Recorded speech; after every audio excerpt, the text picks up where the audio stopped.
Fear is an illusion, not because it isn't a real emotion, but because it tricks your brain into thinking that it's your truth. We think fear protects us, but often it protects our pain, our ego, and our old stories. There are only two primary emotions: love and fear. Every choice, every thought, every emotion stems from one of these energies. Today, I want to take you deep into fear, but not to scare you, to free you. Because when you see fear for what it is, your whole life expands. Hi, my name is Greta, and welcome to my podcast. This podcast is about growth, about spirituality, about self-fulfillment, self-love, self-understanding, and understanding of the collective. So I'm very grateful that you are here and that you watch, and I can guarantee that this episode is going to be extremely valuable. So if you're ready to change your whole perspective on your life and on fear and on negative emotions and or positive emotions, then you're in for a ride. And don't forget to like, subscribe, comment your reflections. I love hearing your reflections, so thank you for that. So let's start with the two primary emotions, that is love and fear. Everything in life stems from either love, that is expansion, or fear, that is contraction. When you're loving, you're open, you're trusting, you're abundant. When you're in fear, you're closed, defensive, and controlling. Imagine two radio frequencies. One is love that vibrates high and clear, and one is fear that vibrates low and static. You can't hear both at once. You choose what you tune into. Fear disguises itself as logic, protection, control. It disguises itself as love. Yet love is safe. Fear isn't. So when people say, oh, I'm just gonna be realistic, what you actually do is feeding that fear. Now when we more understand that fear is more of like, this is realistically what could happen, you're not truly speaking out of love. Of course, here is important the context, the nuance, but in general, it's a great way to understand what are we speaking from, or what are we acting from or reacting from. Fear as an emotion. Fear is as real as a feeling. It activates the part of your brain that detects danger. I've heard that we still have the same instincts that we had thousands and thousands and thousands of years ago, when we needed to go hunt, when we needed to protect our environment, protect ourselves from dangers, very basic survival instincts, right? We still have those instincts. But in this modern society, we don't need really those instincts. We are at home with our heating on. We can go to the magazine and buy food, or a supermarket, whatever it's called in English. These instincts now turn to something different, turns more into the future. Oh, what if I won't have any food left for this month, or whatever it is. A lot of these instincts are not true anymore.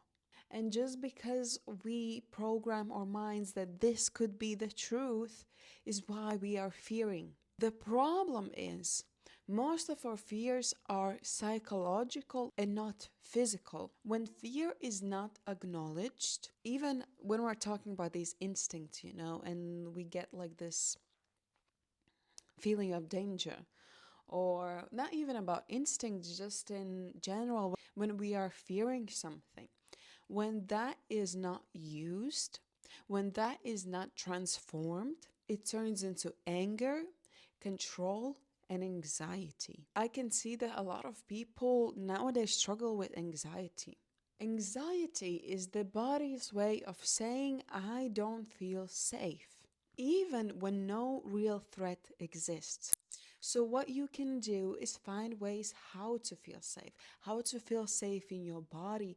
That's the bestest way for anxiety. I have had anxiety. I have had panic attacks. I know how it feels like. It feels like you can't name it. You don't know what's happening to you. There's just your heart is racing, you're sweating. There's so many things that are happening all at once and you don't understand like what can I do?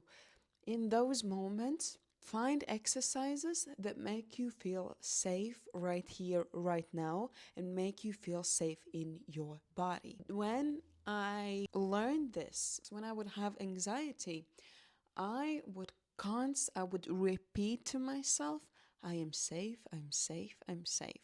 I would hug myself, I would breathe, and I would set myself into the present moment and say, I am safe, I am protected, I am guided, no one is going to hurt me, I'm not in danger, I am safe. That over time, the more I was doing that, the less I had anxiety attacks. Now I don't have anxiety attacks at all. Make your body feel safe, and then anxiety will go through you. You don't need to pressure it down. A lot of people, what they do is they pressure it down, but it's not going to go anywhere. You need to transform your perspective that you are safe. A couple days ago, I saw this Latvian influencer post about that she has like anxiety attacks and panic attacks, and someone in her comments wrote like, oh my God, I experienced the same. How can I deal with this? And what she replied was, just try to hold it in and hopefully it will go away someday. When I read that, my jaw dropped. That is the worst advice you can ever give to someone. No, you don't pressure it. You don't hope it's gonna go away because it's not gonna go away. The only way how you can get rid of fear, of anxiety, of anger, of all of these emotions that go into the energy of fear is transform them. For example, when you're feeling constant anger for your partner, that is your subconscious fear of rejection and abandonment. Okay, this is important to understand. Just because you have very intense emotions, and they most likely, all of the emotions that come from fear are very intense, that doesn't mean you have to take it as your truth, as your reality. You don't have to accept it in your reality. You can refuse to accept it, actually. And ask yourself questions to understand what is in the core of this, okay? I'm gonna tell a personal story. When I was in my last relationship, I had such fear that my partner is going to leave me, and I was being very controlling at times, very, very controlling of who they can go out with or whatever, how long they are. That's because I had deep fear of abandonment. I had fear that she's gonna leave me, that I'm gonna be all alone, that I'm gonna be lonely, my life is gonna fall apart, and all of that. In my last friendship, there was this guy that I was friends with, and he was friends with me and basically one of my ops, right? So, and I had this fear that he's gonna choose my op because why are you still friends with both of us? It just doesn't make any sense. We're two completely different people. Like, how can you be friends with me and her, right? And I had like this such fear that he's gonna choose her. So I was always trying to control the situation, or I would get very, very triggered if I would see them hanging out together or whatever. Until the point where my last relationship, she left me, and my best friend at the time, he chose her. Everything that I thought would go wrong didn't. Because what I was doing, I was feeding my fear. So when a small part of that fear became a reality, I now had a choice. What do I do with this? Either I go deeper into anger, and I'm gonna be honest, there was times where I went deeper into anger, deep into pain. I was speaking through anger and speaking through pain. Most of the time, what I was doing is finding that core. Why am I afraid of rejection, of abandonment? I worked with it so hard that now I am grateful that she left me and he chose her. I'm grateful because that gave me so much fuel to understand what is happening with my fear that's constantly in my subconscious. Now I've reached a point where I don't care who leaves my life, who chooses other person, because I've worked so hard on choosing myself, on not abandoning myself, of giving love and compassion to myself. And that is the key, giving love and compassion to my fears. That was the turning point. So I want to give you an analogy on fear as an emotion. Fear is like a smoke alarm. Sometimes it goes off because there is real danger. Most of the times it goes off because you burnt your toast. You can destroy the alarm, but you can learn when it's actually signaling danger or when it's signaling old programming.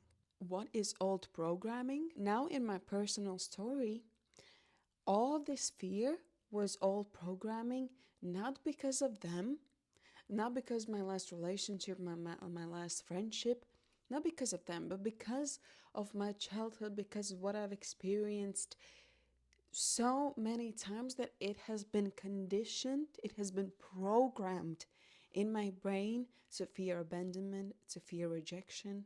The subconscious holds memories of past pain, times when love wasn't safe, when rejection hurt. Every time something similar happens, your brain says, I remember this. We are in danger, even if we are safe now. Sometimes people, myself included, they enter in a new relationship and they get triggers, right? Because of their old relationship. So they think, oh my God, this is going to happen because this happened in my last relationship. This is a new relationship, a new person, different relationship. Your partner is not responsible for your triggers because those are your triggers and they come from your subconscious programming, from your old programmings. That's not the case in this reality. Of course, if patterns repeat, if you can see very clearly that patterns repeat also in this relationship, then it's important to also look at what is happening, if you should change something, if you should heal something within yourself. And maybe it isn't the best partner for you, but maybe you're just focusing on the programming that you have because of old partnerships, because of old experiences. You're not there anymore. You're here. You're not in the past anymore. Okay? You're not in that relationship anymore. You're in a new relationship. You're in a new reality. So see it as it is right now with this person. There was this 1% of this trigger, but 99% of this person is completely different, or the situation is completely different. But there's this 1% that triggered you. That has nothing to do with your new relationship. Understand what is your trigger. Shift your perspective.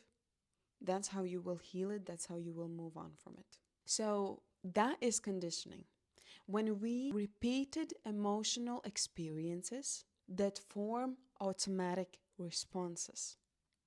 Very important to understand, okay? When you want to program your mind, all you need to do is repeat it enough times. For example, you're scared of speaking publicly, so you start posting on TikTok.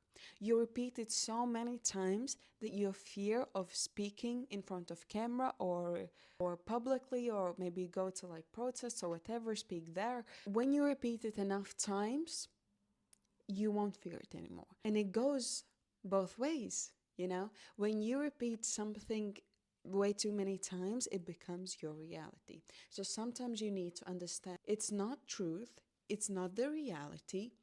It just has been repeated in my life so many times that now I feel danger for it. Not because I am in danger, I'm safe, but because of my old patterns. Healing means updating the program, letting your nervous system know that the past is over and you're ready to respond differently. 95% of fears won't become reality. Most fears are projected possibilities, not actual events. Now listen carefully. The subconscious brain does not know difference between imagination and reality. And that's fact. Worrying trains your body to live inside of an illusion. From scientific point, this is due to neural mirroring. That means when you imagine something vividly, in your brain it releases the same chemicals as if it's happening right now. Okay? Sometimes we get a trigger and we think, oh, they're gonna leave me, something's gonna happen, even though it's not happening, even though it's completely not happening, it's not the truth. What it does to your brain thinks, oh, it's happening right now. They're leaving me right now. So we get even more paranoid because of the trigger that we were feeding. 95% of the stuff that you worry about are not going to happen. So you need to filter a lot more. Is it worth worrying about? Because if you put way too much energy, if you put way too much attention, and what I said in 7 Universe Laws, how to hack the matrix, where attention goes, energy flows. So if you put your attention on this trigger, on this worry, on this fear, and you repeat it many times, it will come into your frontal cortex, into your conscious mind. It's happening right now. So what you will do is you will self-sabotage. We self-sabotage because we worry way too much. And we give the worry the same amount of respect and acceptance as we do for anything else. Stop that. Stop that immediately. Next time you worry, shift your attention to something else. Try it as hard as possible. Shift your attention. If you can't shift your perspective on the worrying, shift your attention somewhere else. Fear steals presence and creates exhaustion over things that will never happen. Love is present. We are present. We are on the frequency, on love, enlightenment, all of that. When we are fearing, we are not in the present. So if you can't understand, if you want to behave out of fear or out of love, if you want to speak out of fear or out of love, or react out of fear or out of love, what you can do is, first of all, one step back, okay? Ask yourself, am I being present in this moment? Or am I thinking about my past or possible future possibilities? If the answer is past or future, that is fear. Everything that is present, and I mean truly present, I don't mean like, oh my God, like I think I've experienced this before, because that's why I'm feeling like this right now. You're thinking from the past, okay? Just because you're feeling like this right now doesn't mean it's present. Where it originates from. Also, what you can do, and what I also a bit mentioned before, shift your focus, shift your attention. If you can imagine the worst case scenario so vividly, you can imagine the best case scenario, because all realities already are existing. And that's, again, quantum physics. All possibilities, all realities are already existing. So if you can imagine the worst case scenario, you can also imagine the best case scenario, because it is as real as the worst case scenario, okay? And I have trained my brain for this, okay? Every time I think of the worst case scenario, I immediately think, what is the best case scenario of this?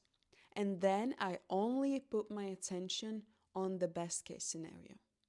You can also imagine the best case scenario, not something over exaggerating, just equal to the worst case scenario, and then it will feel real, it will feel safe within you. Two sides of the same coin. So again, from quantum perspective, all potential realities exist simultaneously.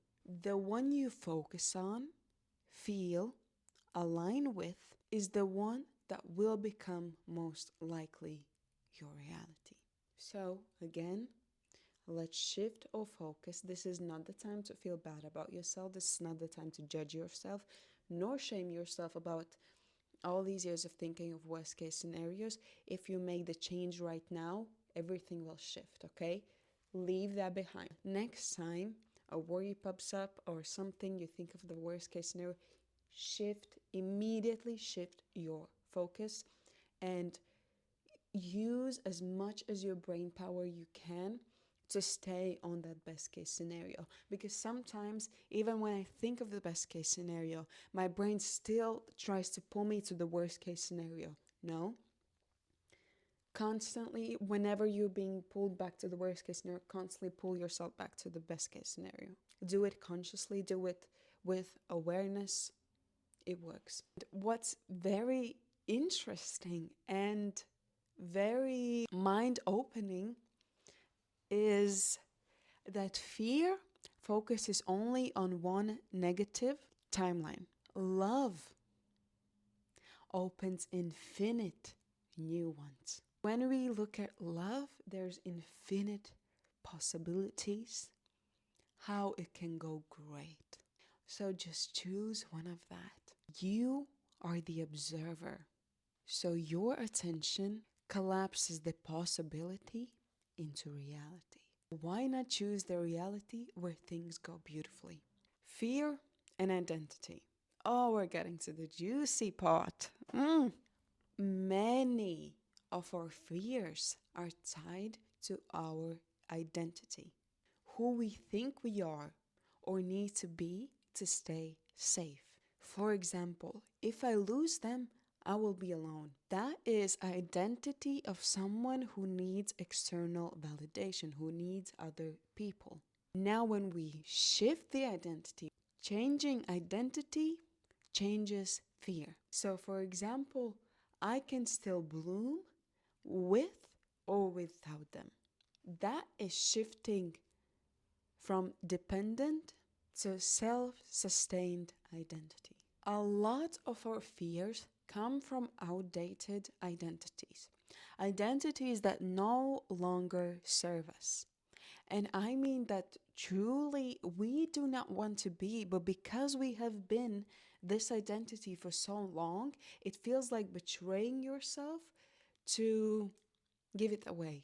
But most of the time, the best thing you can do for yourself is get rid of that identity that no longer serves you. I think I've read this in Atomic Habits. It was written, when a smoker wants to stop smoking, just trying to quit smoking will not be enough. You need to completely change your identity that you are not a smoker.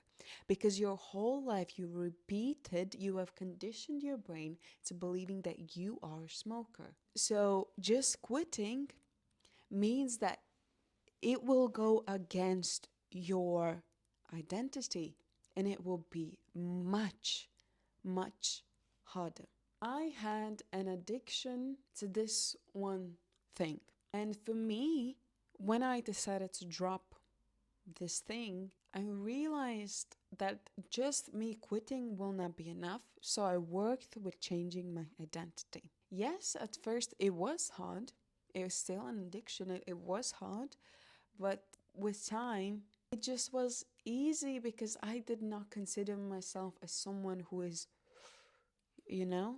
For me, right now, it's like, oh, I can do this with my friends, but it's not something that I do, really. I changed my identity. It's a lot easier to deal with this right now. Now we're just talking about addictions, but that's why we fear not letting go of an addiction, of a partner, of a lifestyle, of a habit, of a personality trait that we have, of some certain emotions, because we tie our identity to them. That is extremely important to understand. When you change your identity, your fear changes.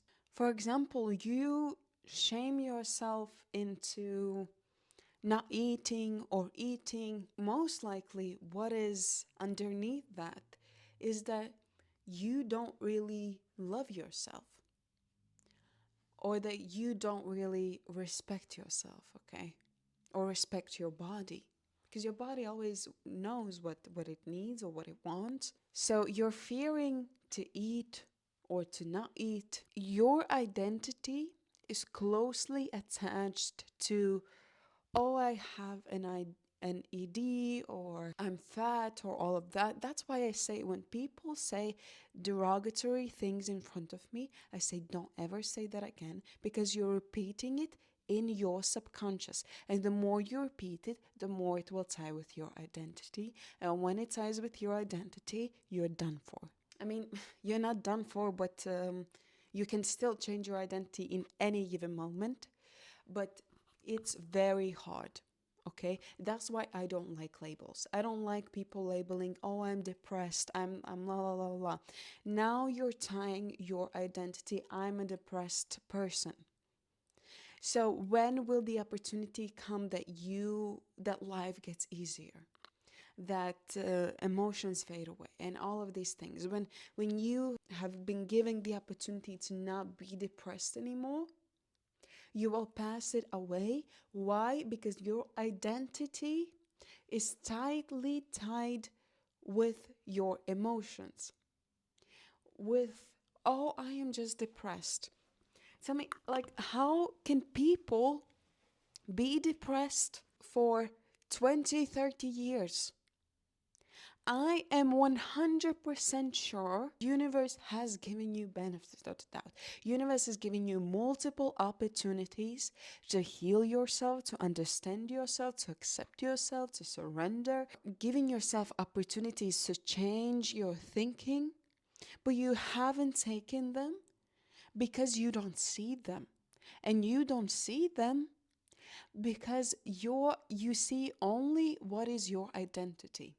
If you're someone whose identity is a grower, then even when you fall into depression, you will see the opportunities when life can get easier.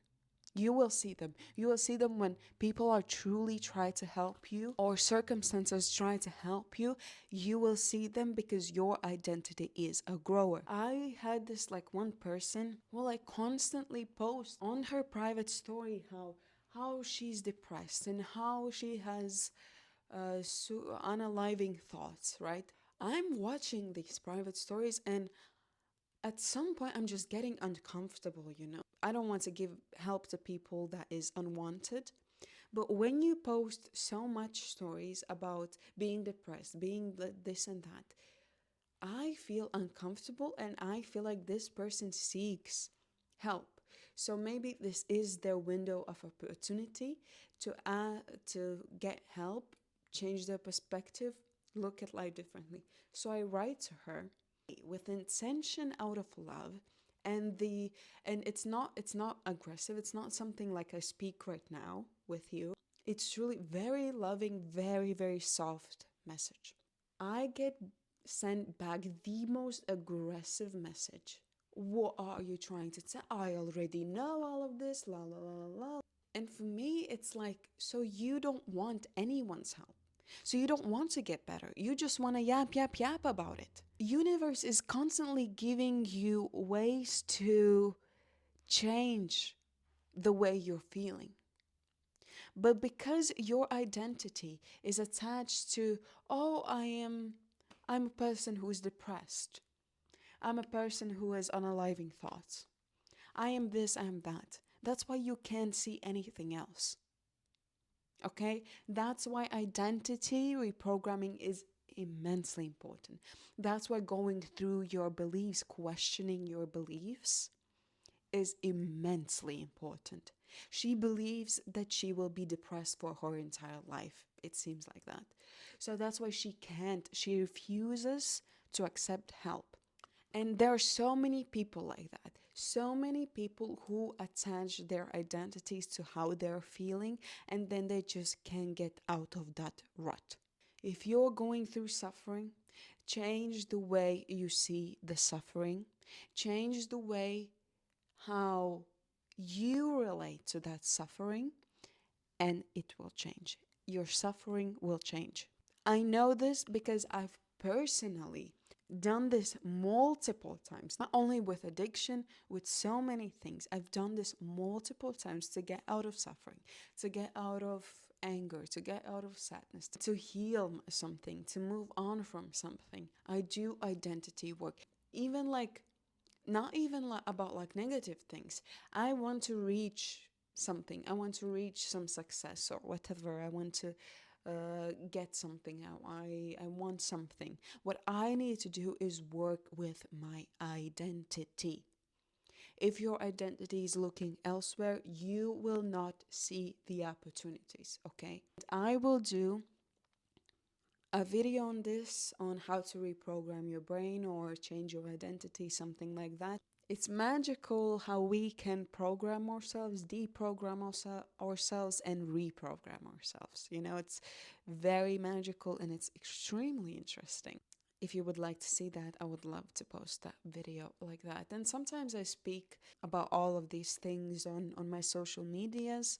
I try to write something every other day on my Substack, or when I have the moments of flow of consciousness, I write on my Substack. So if you like to hear my videos, if you like to watch anything, I encourage you to follow my Substack or my TikTok or my Instagram. So now we get to the part of fear as a teacher. Also, very, very, very important section. If we don't use our fear will use us. Okay? If we don't transform our fear will transform us. There are two paths. One is avoidance, suppress, distract, and hope it disappears. What happens is it grows in the dark.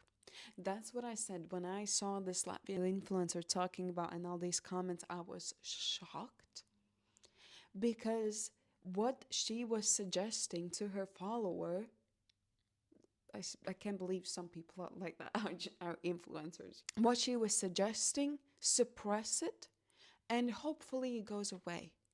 When in reality, it will grow and grow and grow and grow. And you know, it's interesting. Imagine our brain, 100%, right?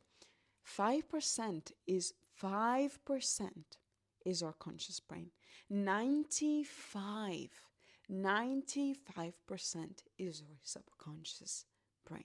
So if you're suppressing something, it goes into your subconscious brain and it operates from there. Almost everything that we do, we say, we react is from our subconscious. So you can imagine how much information is passed to conscious brain, only 5%. But everything is happening into 95%. So when you don't transform it, you put it in your subconscious. When you don't alchemize, when you don't transform, when you don't use it, you put it in your subconscious, then it's a lot harder to work with. Once you understand that there is an issue or there's something that you want to change within yourself, now is the time to take action. Name it, see it, feel it, act on it. What is the transformation? How can I transform these thoughts? First step is awareness. So name it. Name the fear as much as you can. What is this anger trying to show me? What is this judgment? What is this shame? What is this guilt trying to show me? What is that I'm fearing of? Name the fear. Step 2 is compassion. Don't judge it. And this is extremely important. Stop judging yourself, okay? Don't judge the fear you just named, okay? Instead, what you do is give it compassion. Give it so much compassion. Give it so much love. And thank it for protecting you. Because most of the times, what all of these emotions are trying to do is protect or fear. Protect of not being rejected. Protect of not being abandoned. Protect from danger, this or that. So thank it for protecting you and give it compassion. Step 3 is action. What you do is either you try to shift your perspective on love. So if this is what I fear of, if we're looking from the perspective of love, how would it look like? How would it feel? For example, if we are fearing abandonment, how would it feel if I would look from love for myself, okay? So it would look like love being alone. I love spending time with myself. I let people go and figure it out on themselves, and I will figure it out on myself. Instead of going into this spiral of like, oh, I'm fearing this or that, let's change the perspective to love. Practical thing you can do is find one small thing love would do instead. For example, in the mornings you would be very angry. Now the next morning, try and act out of love.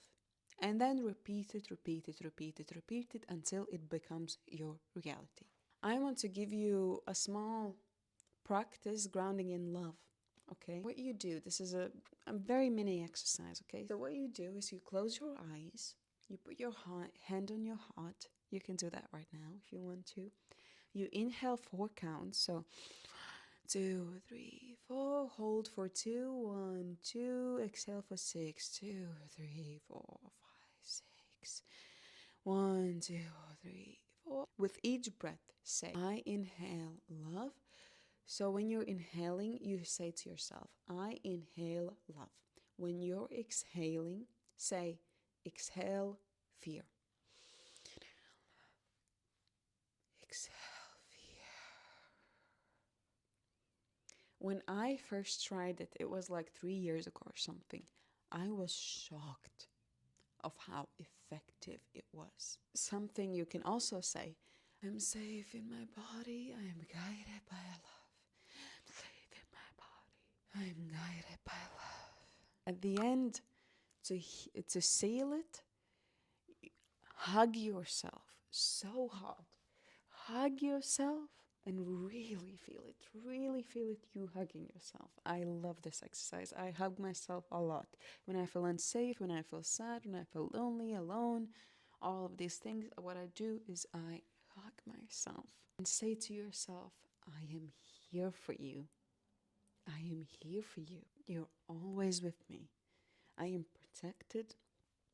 I am guided. I am safe. I am loved. I am cared for. I am safe. I am here. I am always here. My spirit is always with my body. Okay? So to close off, I want to give you some bullet points and as well, like I always do, 3 questions that will help you reflect and maybe you can journal these questions. First bullet point, fear is an illusion because it's not true. It's a temporary shadow over love. Fear is never the enemy. It's an invitation to awaken deeper courage. This is very important to understand. Fear is not your enemy, okay? It's not your enemy.